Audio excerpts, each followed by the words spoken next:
Hey everyone, this is Grant and welcome to another episode of Raising Amazing Families. So in today's episode, Team Egginton's decided to get out of the house as part of social distancing and COVID-19, and whilst keeping our distance from everyone else at the park, but get out to the park and do a bit of exercise, get a bit of fresh air into our lungs and stretch out and just enjoy being out in the fresh air. So what are you up to today? What do you got planned as part of your day for social distancing? Are you getting out amongst it, or are you stuck indoors for whatever reason? So over the past week or so, I've been keeping an eye on some of the parenting groups on social media, particularly on Facebook. And one of the big challenges that I see a lot of parents having, and this is no surprise, but really challenged with keeping their kids engaged and stopping them from getting bored. And then boredom leads to a whole range of issues like eating every 5 minutes, fighting with each other, and leading to what could be pretty destructive behaviours. And so one of the big challenges is obviously keeping them engaged. And as I said, today we're out and about down at the park, a local park here in Tucson. Got the kids, I'm going to flip the screen around in a sec, but got the kids doing some drills.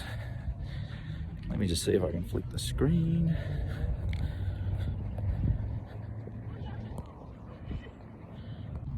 Sorry, it took me a while to get the screen sorted out. Mel's got the kids doing some sprints, get a bit of blood flow and oxygen in the lungs, etc. But as I said, some people can't get outdoors for whatever reason, whether it's raining or they got people that are ill in their family, whatever it might be. So if you are able to get outside, are you taking the opportunity? Are you taking your family and yourself out to stretch the legs and get some oxygen into your lungs? Or are you sitting at home and taking the easy option and watching the kids get a bit disruptive in the process? So one of the things that Mel's been really good at is engaging the kids, whether it's through board games, card games, and just a variety of activities. So she's doing a great job, actually.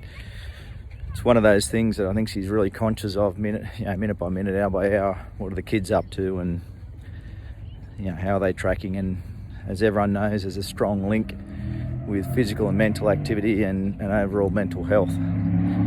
So it's important that you are checking in with your kids regularly, even if they're older, and looking after themselves, is making sure that you're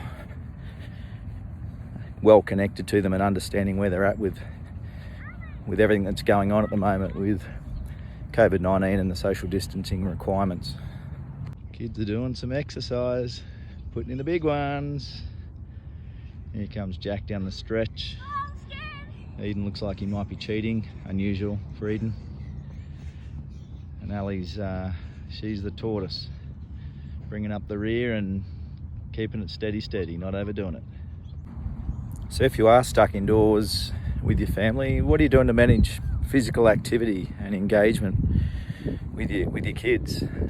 It's not easy. I mean, our kids have come up with some creative ways of doing some exercise indoors, but certainly it's far easier when you can get down to a park like we are today and just burn off some energy. So it's interesting. I think the kids, you can just see their demeanour's changed now that they're outdoors and getting some fresh air in their lungs, doing some exercise, and just enjoying it, enjoying the outdoors. But not everyone's in that space. I've read a lot of posts from people on Facebook about how they're stuck indoors because it's raining, or, as I said before, they've got family members that are ill, and that's not easy to manage, which means you've got to think twice as hard or be twice as creative with coming up with ideas for engaging your kids.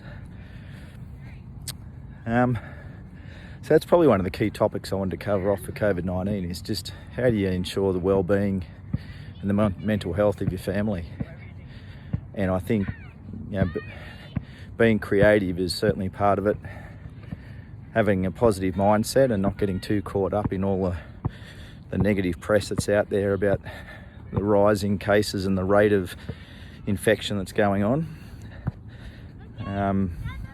So that's why we're making the most of being able to get outdoors on a day like today where it's beautiful, It's nice and mild, it's not too hot, and there's plenty of park space so we can get around. In fact, it's amazing the number of families that are down here today. It's good to see people getting out and about and stretching their legs. Some are pretty serious exercises, others are just kicking a ball or going for a walk.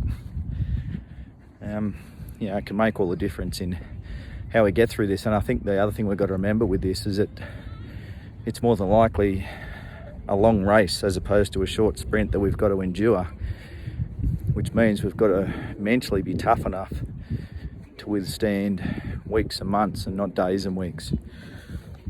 So how are you doing this? How are you getting through?